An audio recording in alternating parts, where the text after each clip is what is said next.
Hello and welcome to Sean White's Solar and Energy Storage Podcast. Today we have a very special guest. His name is Saad Youssefi, and he is not just a guest on this podcast. He's somebody that I've known for a while.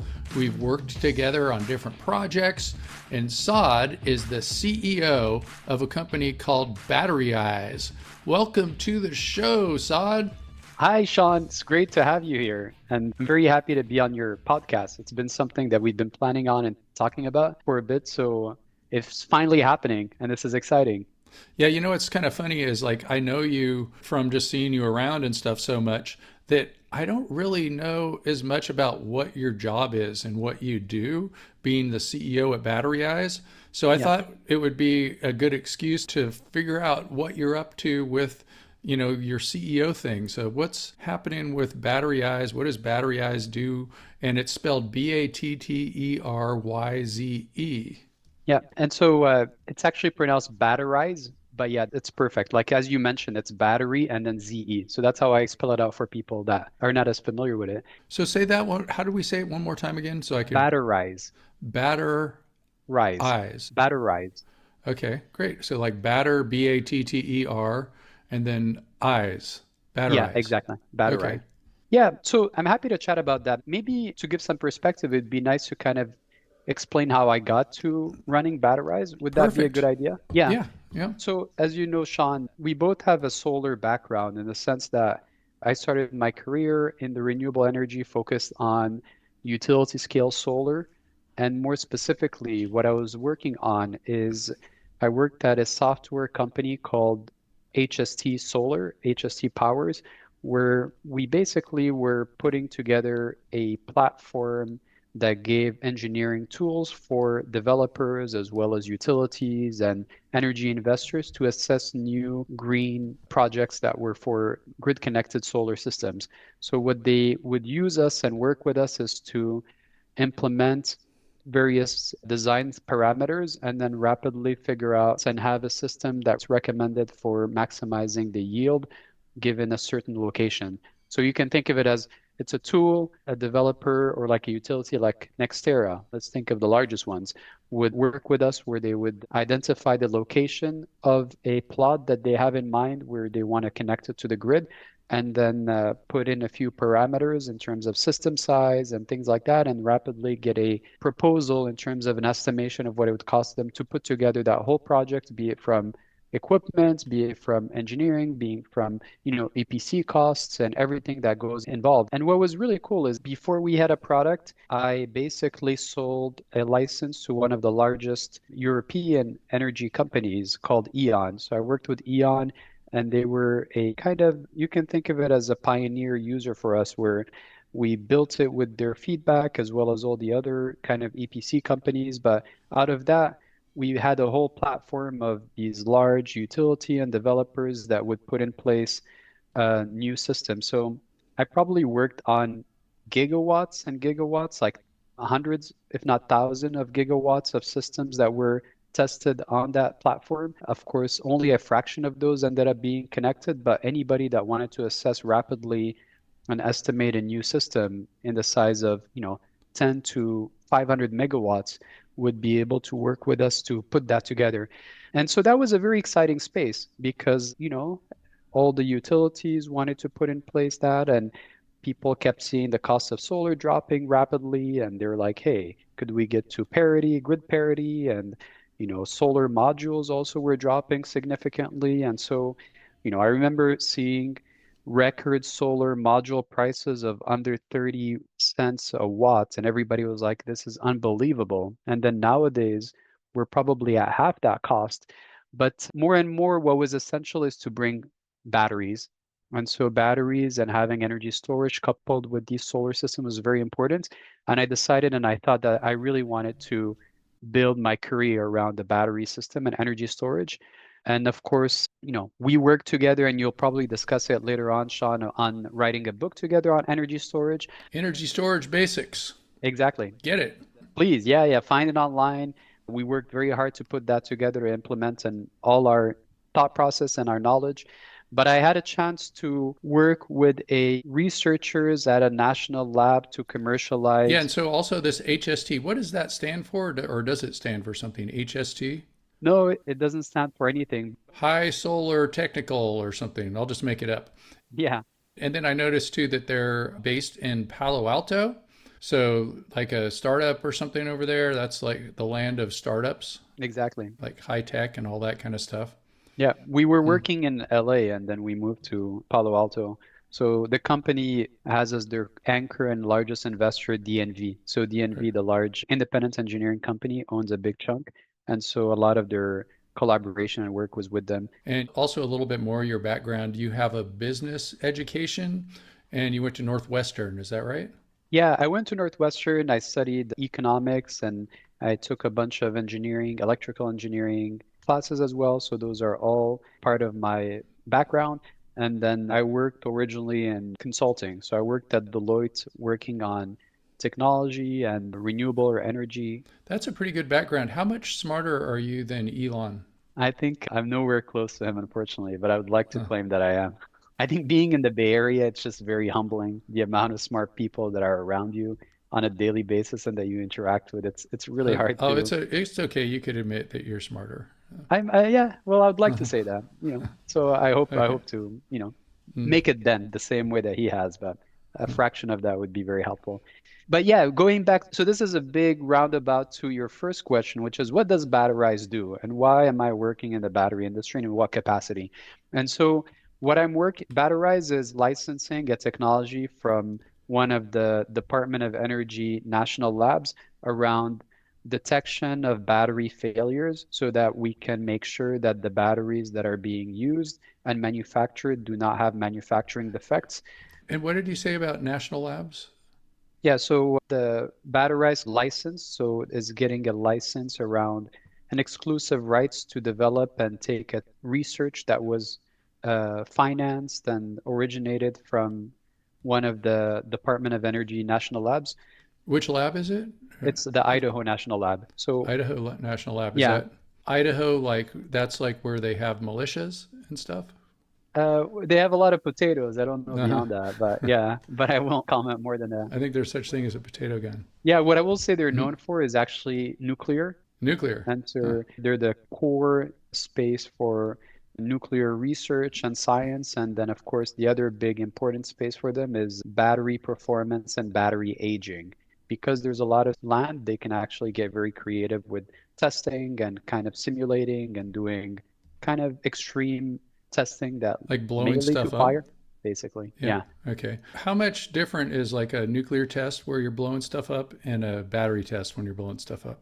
Yeah, I wouldn't say that I know a lot about nuclear, but I would say that in the battery space, what is common is to kind of there's nail penetration tests where you kind of create a short essentially, and a short would lead to a fire. But you can think of the impact or the battery fire or like a explosion that you talked about is very much driven by the chemistry of a battery.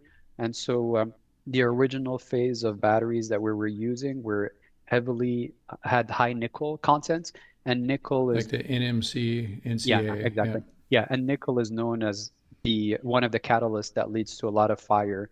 Yeah. Nickel and also mixing that with cobalt. Exactly. And so as we're moving towards other non-nickel or non-cobalt based kind of chemistries, maybe it's a little bit safer, but it is a trade-off. So you kind of have less performance and heavier weights and whatever else. So I do think we are moving towards batteries that are going to have higher and higher risk of failure and thermal related risks associated with So it. are your batteries that you're dealing with mostly more EV batteries or stationary energy storage systems or just both? It's both. I actually have a really cool data that I can share. By 2030, we estimate that around 1,200 gigawatt hours of battery cells are going to be manufactured in the US, which represent quality control systems that are very efficient and effective so that you don't have any issues with those 32 million cells that are produced. And so that's where Batteryze is working on. It's working on implementing this new test that focuses on internal short detections. And internal shorts are very, very hard to identify. And so there aren't really tests out there that can be implemented and do this in a cost efficient and in a rapid way. So we're basically able to identify if a short exists, but also at the very, very, very earliest sign of an internal short, so called a nascent internal short, way before it becomes problematic so that we don't end up putting together a defective battery cell that later on, when it's being used, can then lead to a thermal runaway risk and then catch fire and cause and affect all those other cells that are part of that battery pack, be it a energy storage or be it an EV, or worst case scenario, be it an electric EV So you can think of a drone or you can think of a submarine, so underwater or Navy. So those are all very, very kind of critical applications where safety is extremely important. And so we're innovating by bringing new ways to test and screen for defects way earlier and faster than possible so that we don't have risks down the line of them leading to a failure and a catastrophic failure being a fire. So you were mentioning internal short.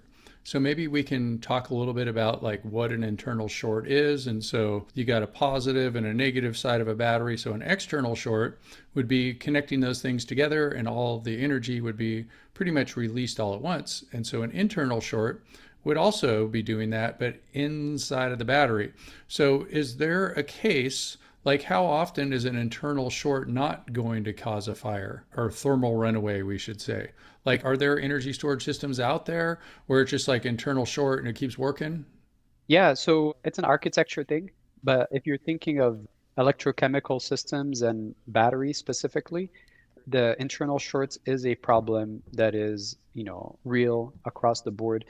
And then what is very unique for batteries is the amount of excess heat that is generated as part of that then leads to that thermal risk and events happening. Mm-hmm. So it's a matter of time, essentially. But a short is reflected in the amount of resistance that is within a circuit.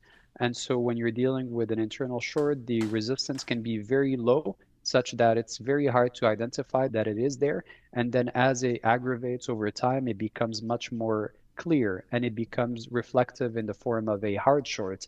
And that reflects higher resistance and lower performance of the battery cell and the battery system altogether. But it's very hard to control for that in a battery pack because you might only have one cell that is defective and that has an internal short. But if you don't screen for it on day one, then you're going to have a system that doesn't give you indications that this short is a presence inside of your battery pack and that later on an event can cause it to aggravate. And events could be anything from usage, so the material that's inside that then leads to the, shorts kind of aggravating. It could be overcharging, undercharging, so the way that you cycle your system.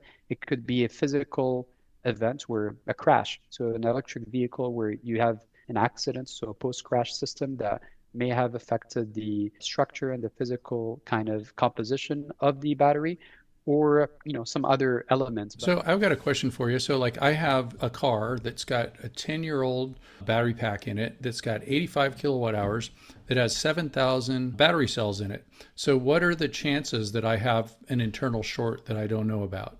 I think the fact that you're still driving it and there is no risk that, you're still here, I think suggests that it's a low, there might be, but it's not an aggravated. Like, would the car catch that? No, it wouldn't catch that. So, like, I would think a lot of times with the internal short, though, it would just like be thermal runaway time. So, No, so that's the thing. What happens is the other cells kind of overcompensate for the lower performing cell, mhm. and then you kind of have the system where a BMS does not detect and does not tell you that there is a problem. And it could also, the BMS primarily is reliant on temperature indicators. So if temperature increases too much, then it can kind of know that there is a problem. So your BMS is probably So that's battery management system. exactly. So there are sensors that are inside the BMS that are checking for gas, but also checking for temperature. And as long as the temperature doesn't become, out of whack, then it's not telling you that there is an internal short Would an there. internal short, though, like cause a great increase in temperature, I would think? Unless maybe the battery was dead. It should, but because we're controlling and grouping or measuring batteries based on their modules, so the temperature is not inside of an EV, you're not controlling and testing on a cell level basis. You're actually looking at them in a string or a module. So there might be variation that exists across all the cells. And so together, you don't realize that the temperature is increasing, but there might be a cell that is defective. There was a NASA study that showed that new cells that are used for space tech and for NASA applications, so these are tier one that really care about safety, they found that around 5% of those cells had internal shorts. And these Wow. are new cells that haven't been used yet. So that just gives you an idea that Say that one more time because that sounds kind of crazy. So NASA. yeah, so NASA did a test of a batch testing is what it's called. And so they took like 5,000 cells that they recently received from a tier one battery cell manufacturer for space tech. So you can imagine that these are indexed based on the highest quality assurance, the highest critical applications and safety considerations. They found that around 5% of those cells had a early signs of an internal short that could kind of become aggravated down the line. Current technologies don't allow for testing unless you're spending significant amount of time and could be days and days before you can figure out for each cell whether there's a defect or not. And the current methods are not able to detect the earliest sign of an internal short because it's a very nuanced kind of metric that they're looking at. Wow, that is kind of crazy. So, Yeah. So imagine NASA. NASA does. And so you think of other applications that don't care about safety as much.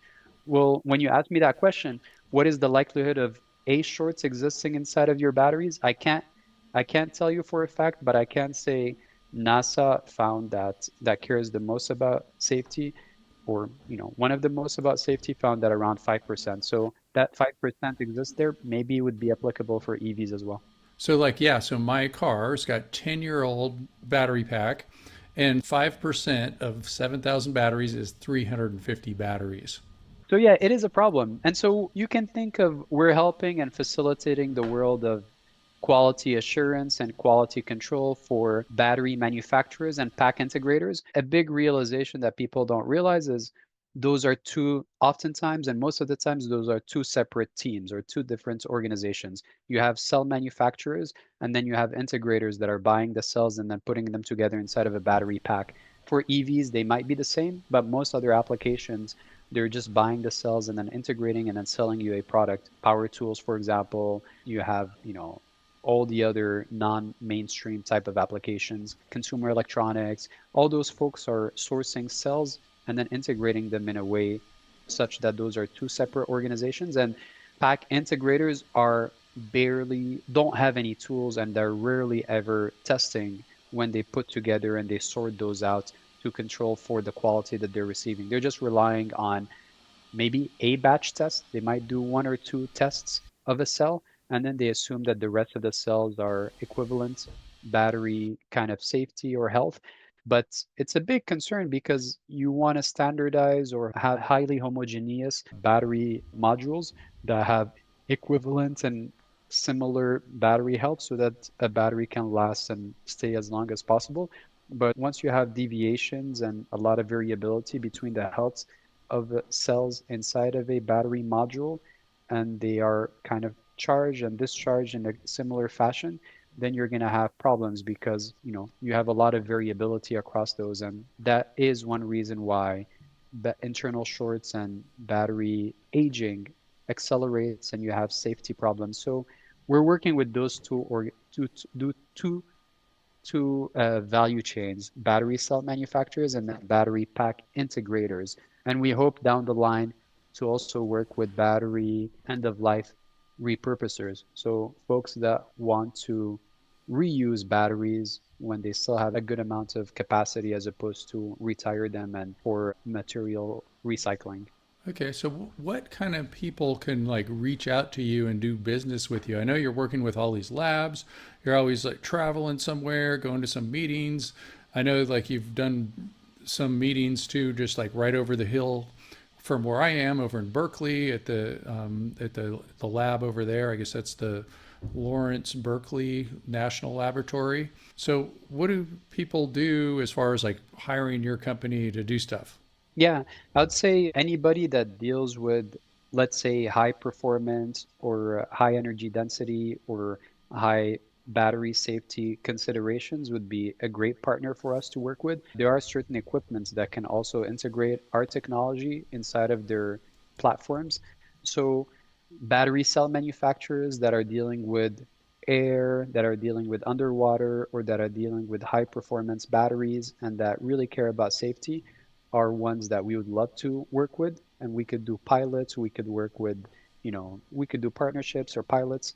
And it's not limited to a application, but I would say that those where you're dealing with high C rating and fast charging and things like that would have even higher value in working with us. Cool, cool. That's pretty awesome. So, Batteryze. And what's the website of Batteryze? Yeah, so our website is www.batteryze.com. And Cool. my email is just my name, Saad, Saad as in David, at batteryze.com. Yeah, this is not just a podcast, this is a sodcast. Yeah, I mean, it's Sean Cast, but I'll take it if I can collaborate. I was gonna say, I'm also very excited about the end of life battery world, and I think I explained that to you many times where we're gonna have a whole deluge of batteries that kind of get retired and we don't know what to do with them. And of course, if we can efficiently, rapidly qualify and know which ones are good and which ones aren't, then we can potentially reuse them. But more than that is there's a huge ecological impact of having to mine for new battery materials and minerals when we might actually have those minerals out there sitting in terms of wastes. What would you tell somebody to do as far as recycling batteries goes right now? If they, let's say they have a whole bunch of them and they don't know what to do with them. I mean, the responsibility is there are bins out there that you want to look and see where to place them. The biggest challenge with smaller scale kind of battery retirements is recycling is how to collect them. So last year, the DOE put up a lot of funding for cities and for other organizations to put together plans to collect and have these bins across their jurisdiction so that it could be easy for people to recycle. When you're dealing with electric vehicle batteries, of course, that wouldn't be an individual that deals with them. It'd probably be an organization, be it an OEM or a dealership or whoever else. So those need to have plans that are much more kind of stringent and much more organized. But I think we just need our cities and our states to put together plans and realize that those are hazard waste that you don't want to end up in a landfill. I've met a few people like landfill organizations or let's say directors that just said that every month they would have a fire caused by a lithium ion battery that ended up in one of their landfills. So it is a risk and they should never have ended up in a landfill, but they do end up because we need better infrastructure to help people easily discard those batteries without having them end up in a landfill. Cool, cool. All right. You know what? I saw something else on your LinkedIn page. It says you're doing something with Swiss necks. What's that all about? Yeah, so I think for background, I was born in Morocco. So I was born in Morocco and then grew up in California. Most of my life, I've lived in California at this stage, but out of being born in Morocco, well, I do speak French. And so I've been a mentor for Swiss innovation companies. Is Switzerland a colony of Morocco? Is that how it That would be works? really cool. I think it'd be really cool to be affiliated. But no, Morocco, I think is not Hasn't colonized Switzerland yet, but no, it doesn't. I mean, there's a lot of Moroccans across Europe, so maybe that is a concern, but I don't think there's any risk of that anytime soon. they only got as far as the Iberian Peninsula. Okay. Exactly, Yeah. yeah. And yeah, Morocco is Moorish. Yeah, so it is Mm. Moors and my background is Moorish in that sense of the native kind of Moroccans that are out there that crossed into Europe and all of that kind of stuff and into almost into France and then, built a nice civilization at one point and then it kind of went and then moved back or were expelled back. But to your question, I've been supporting Swiss innovation companies assess and expand and work in the US market. So Switzerland is a really cool place that I love visiting. And what they're very known for, and this is really cool to know, is they are very keen on advanced manufacturing or precision manufacturing. So the other space is like life sciences. So they have a lot of global companies or innovation that has impacted the world. And advanced manufacturing or precision manufacturing is actually coming from a know-how that they've developed around watches. So They actually started off by kind of building a whole manufacturing ecosystem for Swiss watches. And you can think of Swatch, for example, right? And what happened in the 80s is they were facing a lot of competition and a lot of downhill from Asian watch manufacturers that just dumped the market and were able to kind of sell and take a lot of market share. And when that happened, they were like, a lot of jobs are going to be lost in Switzerland, and we're very dependent on the watch industry. So let us figure out what other industries this know-how around precision manufacturing can be applied to. So they took the same knowledge and experience or technologies for small miniaturized manufacturing to bring it into life sciences. So you can think of devices and sensors. And then now more and more they're using that to bring it into batteries. And so be it components that could be used for batteries, be it very high advanced composites that can be built to have lightweights and be used in different niche applications. But it's a really cool place because of the level of R&D and the level of, intellectual folks that do it. And solar is actually a piece of that as well because they're looking at new materials. It would never be let us build massive gigafactories. It's always like very unique, small scale niche things that Mm-hmm. are very high priced and high margin. And so I've been involved with helping a few Mm. companies from there expand into the market and assess, especially those that are in batteries or energy. Yeah, I wonder how much lithium goes into a watch battery versus a car battery. It's like they got to stop doing those lithium watches. They're using up all of our lithium. Yeah, no, I mean, it's true. You're dealing with small cells. So be your phone or be it your computer or be it like medical devices and sensors that are inside of your body. So that people put in there. Instead of 7,000 in my car, I could have like 700,000 batteries in my car if they were all like watch batteries. But one thing just to let people know too is like those little round watch batteries, for one thing, public service announcement, they're dangerous, especially around kids. Kids get killed every year from swallowing those things. And so another thing about those batteries is they are not rechargeable. And so that is a regular lithium battery, not a lithium ion battery. It's a lithium metal anode. And the batteries that we're dealing with are not those regular lithium batteries. They're called lithium ion batteries, just to differentiate. Yeah, what I will say is we are moving towards having lithium metal as an As anode more and rechargeable. more. Yeah, as a rechargeable. Yeah, and one of the reasons that they've had trouble with that, and I know it's supposed to be a future thing, is that it's dangerous. Like, so when you charge it and discharge it a whole bunch of times, there's a chance of what we were talking about before, an internal short. And these kind of batteries, they can hold something like twice as much energy. So an internal short would be twice as much energy being released and things like that. They create things like dendrites, and they are doing it in some places. I know even in Africa, there was one place they were doing it with recharging like regular lithium batteries, not lithium ion batteries. And so, do you see that happening anywhere right now? The dendrite risk is completely true. What I will say is a lot of lithium metal that is being proposed to kind of be onboarded for EVs and other kind of applications, they're seeing faster and faster dendrites and internal shorts as being a bigger and bigger concern. So that's good for Batteryze because it means that we can implement our tech and it's going to Mm-hmm. be more and more of a problem. So, is your tech secret? It is patented. Okay, tell us what it is. Tell us the secret, or I'll just go grab the patent and I'll just start copying it. Yeah, I mean, I hope you don't. I mean, I can sue you if I can, if Let's I do know it. if it's a large company that Uh-huh. maybe we can make a lot of money, then Uh-huh. maybe that would be worthwhile. But no, I don't want to get into any legalese. So, do you think somebody might try to steal your technology, like somebody in some other country? We hope not. We hope Mm-hmm. not. But I think it's a large market and a problem that Mm-hmm. just So, stealing like it. part of the technology, I guess, would be measuring things like temperature, voltage, current, and that kind of stuff. It's about implementation, yeah, how you implement it and how the architecture that we implement the test in. And so Mm-hmm. the value proposition is being able to measure 100 to 1,000 times faster than what currently is being done. So that's the value proposition. And then more and more leveraging data that helps us accelerate the prediction and the results. So, are you guys using AI? More and more, yeah, yeah. I think that's going to be a next phase of our growth is Cool. And leveraging then you more got to AI. watch out that the AI doesn't steal your technology.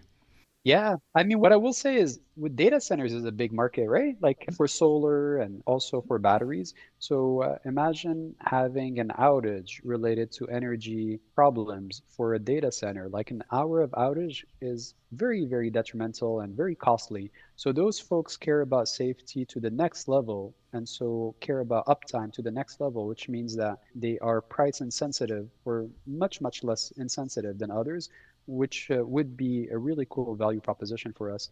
So these are organizations that we could really partner with in implementing our tests so that you can make sure that not only are you using the best quality batteries on day one, but also onboarded so that while they're being used, you can figure out faster and earlier if a problem might emerge, 10 cycles away, 1 year away, 2 years away, leveraging our tech. And that's where data science and AI can come Cool. into play. Awesome. Awesome.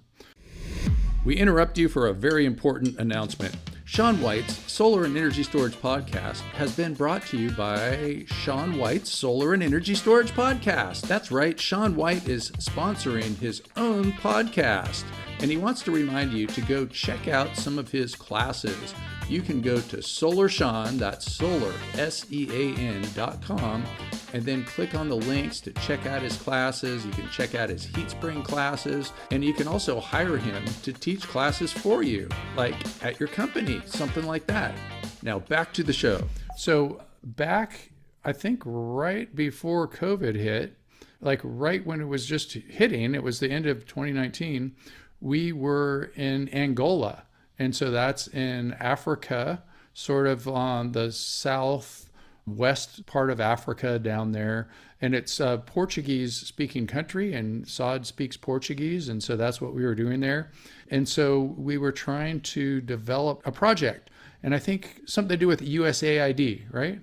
Yeah, there is, it's part of that. Yeah. So, yeah, maybe talk about what that was all about and the USAID. I know that's been in the news. And so I think it sort of has to do with, like, you've got these different countries that, like China and the United States, and they are getting influence in different places in the world. And they're like buying infrastructure for these countries so they can kind of get them on their side instead of the other guy's side. Does that sound right? Yeah, that's correct. There's a lot of geopolitics around that. It's a very interesting thing. So before I started my company and worked with the kind of the research aspects of batteries, I wanted to do something international. So I ended up taking a position to advise governments across Africa, financed by USAID and other organizations. So I was a consultant or a senior advisor where I traveled to developing countries that were French speaking, Portuguese speaking, and others to advise them on implementing renewable energy within their energy mix. So it's primarily utilities, governments, ministers of energy, things along those lines. So I got to go to places that I would not go to traditionally. And so that was a very exciting Cool. time because, I like to travel, it's adventurous, and then there's an idea that you're going to make an impact and help other countries and then bring cleaner and cheaper energy to the grid because solar is the cheapest energy, right? Like we know that. Yeah, I remember there's this, like, I can't remember which country it is, someplace down in like West Africa, and you were like writing policy for them, and you were like had bodyguards and stuff like that. Is that? Yeah. Yeah, some of those places are very risky. So Uh-huh. the Sahel region in West Africa is just known for terrorist activity, unfortunately, and it's only gotten worse and worse over the years. But I would travel to those places and I had bodyguards with machine guns, as well as like my own private kind of driver to take me everywhere. But my where I lived and where I spent time, I would have military bodyguards just sitting and holding machine guns to make sure that nobody, no jihadists or no kind of terrorists came in, which kind of, makes me feel important, but it's Uh-huh. definitely not something I recommend. It doesn't have the Uh-huh. freedom or kind of the comfort that we have here in California. I am based in California, so I'm based in Bay Area, as you know. Could you get those bodyguards to like vacuum and do the dishes and stuff? I think I just wanted them to stay outside. Yeah. Strictly machine gun guys. Yeah, no, that's all they were used for. They were useless otherwise. But Uh, yeah, so I traveled to those places, Mali, Burkina Faso. yeah, that's it. So, Burkina so Faso. That's where I yeah. remembered you were. Yeah. Yeah, Yeah. yeah. So those were very dangerous places.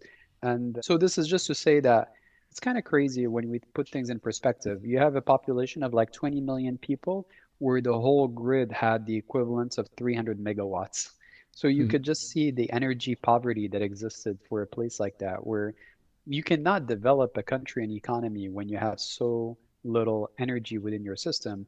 And then their whole problem is they were integrating more and more variable renewable energy systems, but they didn't have a reliable baseload source of energy.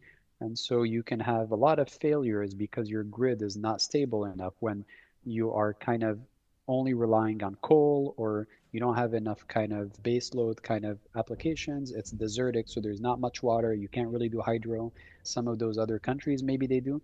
And one of my projects that was really cool is I got to plan out what is called a master plan across those different countries and then help them trade and sell different sources of energy based on the lowest cost of energy so that they can all be winning. So a neighboring country had a lot of natural gas, so they could be generating natural gas and then sending it to, let's say, to Mali or Burkina or to Ivory Coast, and then Ivory Coast had, or Guinea had hydro, and so they would sell that to the neighboring country and import solar. So it was kind of a market, a wholesale market that was being created in West Africa.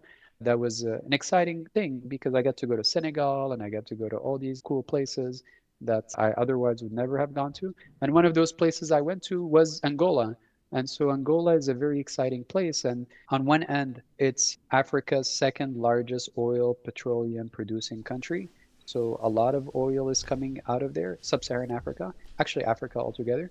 And then it has a fast growing economy, or let's say population. It's been traditionally very much dependent on Chinese investors and Russia. And then why it's also outside of just their economy and its potential, why it's been very kind of on the radar, at least for the Biden administration, is it has an Atlantic coast that connects to all the mines that produce nickel and copper and then What was cobalt that? You said in it has a what coast? an Atlantic. So it's on the Atlantic. So it has Oh, ports. Atlantic Yeah, it Ocean. has Okay, ports yeah. that would allow the exports and the shipping of critical minerals for batteries, more specifically nickel, cobalt, copper, that were coming from Zambia and from Congo, that were just massive, Mm. massive amounts. And it was majority of the kind of sources of those critical materials. And right now, all those are controlled by Chinese mining companies, and they traditionally go through the Pacific or the Indian Ocean. And so Biden had this whole initiative to kind of help create a corridor, a railway that would connect to the mines in those countries and then export those minerals back to Europe as well as to America so that we can build our own battery industry. So it is a geopolitical problem because on one end you have this is the status quo, these are the dominant players, and all the materials go to Asia, to China specifically, and then you want to break that monopoly and then start exporting and sourcing it for Western world, and then you put your place in Angola, and it's like, oh, now everybody wants to talk to us and everybody wants to invest because we just happen to be geographically very well positioned. And our work and why we visited together, Sean, is we were looking at putting together mini grids for places across Angola that wanted the energy so that they're not just building and using up all their oil and all their natural gas that they're drilling for energy generation. So right now, I think their thermal, around 50% of their energy is generated using thermal generators, so fossil fuel-based generators. And then they were like, hey, we want to, of their grid. And then they were looking at bringing more hydro, which they have a lot of. So a lot of the biggest rivers in Africa are across Congo and Angola. So that's a very big potential. But they were also starting to look at solar. And they didn't know much about solar when we were traveling there. And they kind of wanted us to put together a solar implementation for mini grids in rural areas that don't have a grid extension and don't have solar, but that would normally just rely on generators that are very expensive and that use up a lot of their oil. So instead of exporting and bringing in new capital, they were just using it and subsidizing it for energy generation or electricity generation. So I have a question too about the USAID that was funding things. So is it like a grant or a loan? How does that work, or is it both? So USAID is primarily grants. They do grants for governments, and then part of the grants can be to finance technical expertise, such as my work or other smart people to go travel and help them with knowledge transfer and with sharing expertise.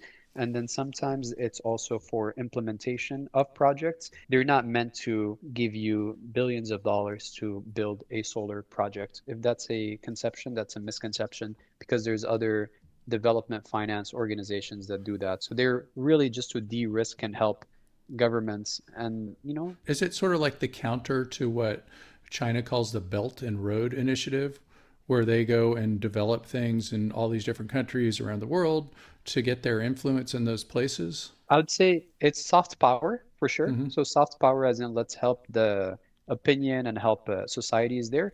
The more clear equivalent of the Belt and Road is relevant to USAID, but it's another agency in the US and it's called US International Finance Corporation. And so that one was actually created under Trump first mandate. And then what it's meant for is to make financing from US government and banks cheaper for those developing projects, for those developing countries.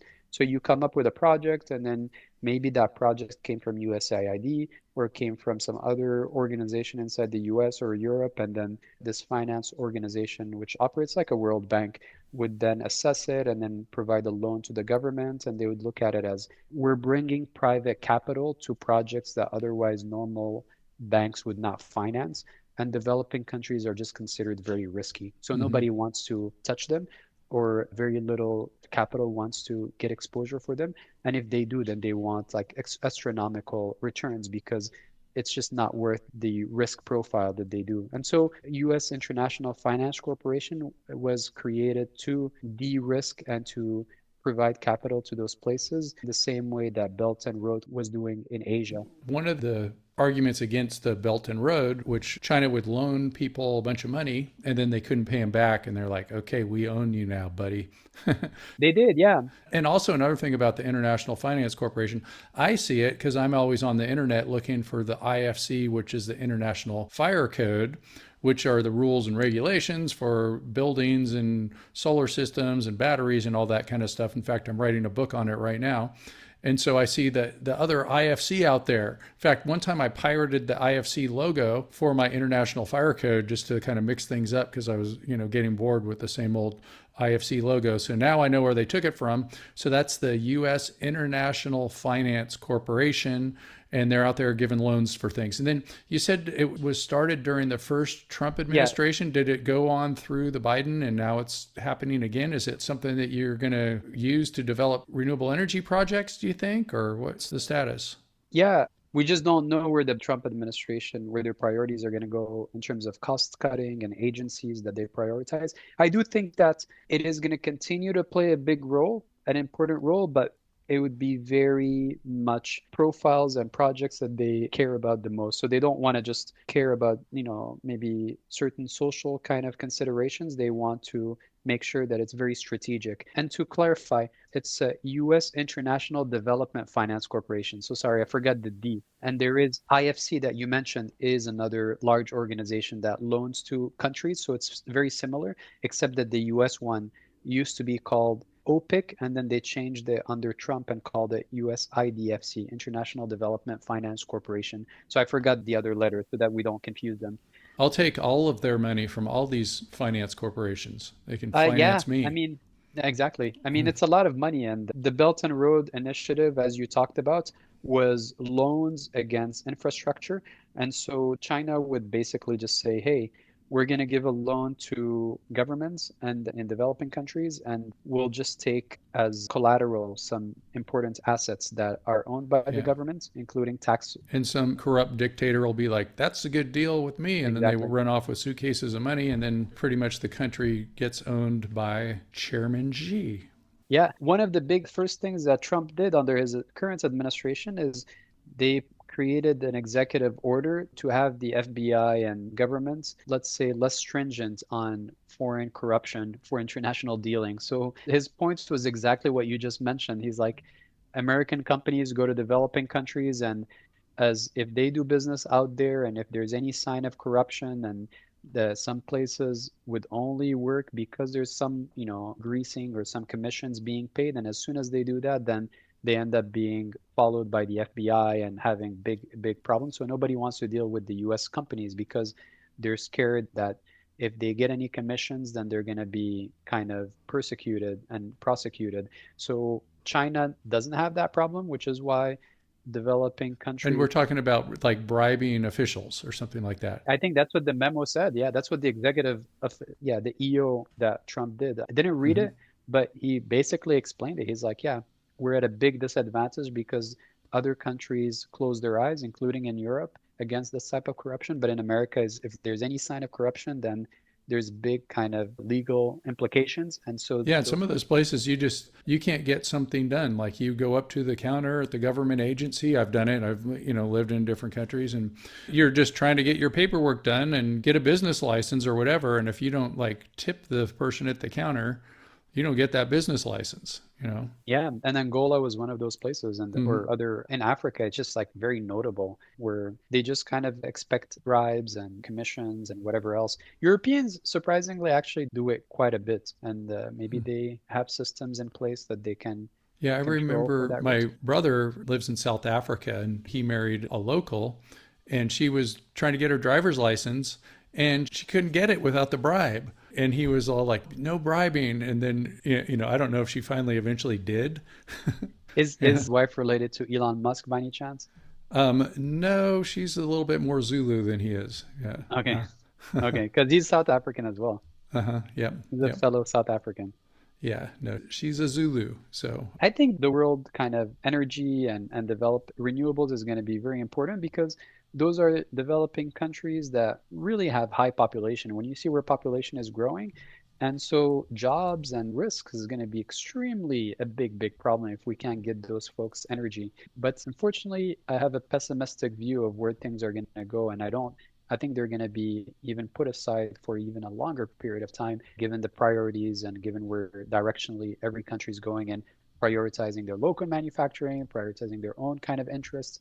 Those developing countries in Africa and others are going to have are going to struggle and have a lot of problems, is my view, unfortunately. And I don't want that, but I just want to be, transparent in terms of what I think. I know that like demographics is a big problem that you're seeing. And a lot of these countries like that we're in, the birth rate is slowing down. And they're like, there's all these baby boomers and they're all retiring and nobody's there to support them, that kind of thing. And there's some countries like South Korea where they're just like no replacement, they're not having babies. And you have some countries where they're having a ton of babies, and a lot of that is in Africa. So maybe that would be a place where they don't have those demographic problems and they could compete better. And maybe it will help. I just try to be optimistic. Yeah, they should, but they just don't have job creations fast enough to deal with those new population that's coming to the market. So on one end, it's an asset and it's a benefit to have a big potential population and market. But then if you don't create jobs for those folks, and then with automation and things like that, it's going to just create a lot of instability. And I think there's going to be more instability rather than that. And I don't think the solution is let us send people from Africa and developing countries to replace and to kind of move to developed world and make up for all the lack of children.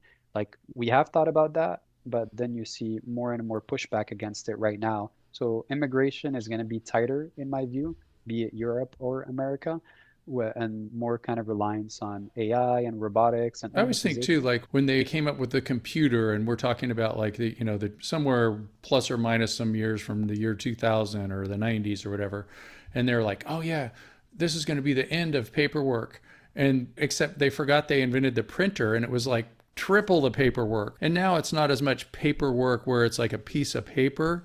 I mean, still there's plenty of pieces of paper, probably more than there was before the computer, but there's just like lots of things that you have to click. And try going to a doctor, you have to like log in and click all these things and fill out all these boxes and all that kind of stuff. So I think even with the AI, there's going to be, I just kind of am optimistic, and I think like there'll probably be like lots of jobs, people that have to work the AI, check the AI and all that kind of Yeah, stuff. But I think so. I hope so. So I just did a quick search to see fertility rates across the world.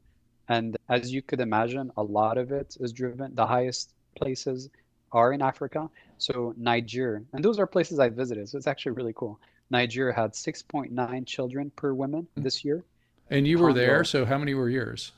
No, I'm kidding. Yeah, now I'm gonna get in trouble, but that's All funny. right. The other countries were Congo and Mali, which I've also visited. Uh-huh. 6 people, 5.9 children. And then you had Angola right there also with Hmm. 5.7 people. Nigeria with 5 people. Benin with 5 people. It's just, And what are we around in the US? We're probably somewhere around two. yeah, we're close to replacement. We're not at replacement, but we're close to replacement.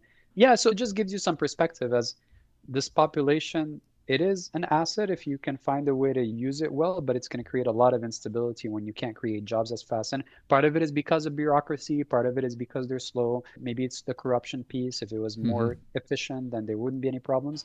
But energy poverty is a big kind of setback. If you can't have enough energy for those people, there's not much jobs that they can be doing and things like that. Cool. Awesome. All right. I used to really like traveling and going to those places. Maybe I don't do that as much now, but I still have a lot of fond experiences and knowledge from having been to all those places. And so I think the solutions from a solar and batteries that are needed in those places need to be adapted for those markets because their grid and their kind of systems don't allow for the same type of technology implementation, but they're large enough on their own. It's going to be very interesting to do that. I do think micromobility and transportation electrification is going to be very interesting for those places because they have high energy and oil and gas prices, which just means that if they can charge and have their systems and cost of maintenance is lower and things like that is going to make a big difference for them. And then air pollution and things like that. So the economics of electrified transportation makes a lot of sense in developing countries such that you don't need subsidies. It's just a huge improvement in their lives and in their economic well-being. Cool. Awesome. All right. So let's see. What do you think? Anything else you want to cover? Did we tell enough people to go read our book? And I know we haven't promised yet when we're going to bring a new edition, but we do Yeah, plan we'll to we'll, bring a we'll new do that edition. and we'll talk about it on our podcast. So that'll be the next time we'll do this podcast. That'll be great. Yeah. So yeah, Yeah. reach out to me with battery safety, battery testing, battery kind of implementation, internal shorts being a big differentiator that no one really has the technology around that. And of course, develop solar and batteries are go hand in hand, but developing countries is a cool kind of thing just because I'm also a fellow African like Elon. Yeah. Awesome. All And you are right. too, right, Sean? You're partly African? I do have it. If you check out my 23andMe genetic ancestry, I am between zero point 0.1 and 0.2% sub-Saharan African, probably from Senegal. Oh, amazing. It's a beautiful place for people that like surfing. It's a really nice country. And I might be doing a class there. I hope you do, and I hope to go there as well. Yeah, thanks, Saad, and thanks for listening to Sean White's Solar and Energy Storage Podcast, where you can find out everything about PV. In fact, the day after we release this podcast, I will be teaching a class at Intersolar in San Diego. So hopefully see you there, check me out. And then the following month, I'm going to be teaching a class over in Reno, Nevada, and that'll be pretty fun. That's always fun. The NABCEP conference, 3 meals a day, lots of cool people. So see everybody in all those different places. And thanks for listening, and thanks for Saad being on the podcast. And check it out, Solar Sean. That's solar, SEAN.com. Woo!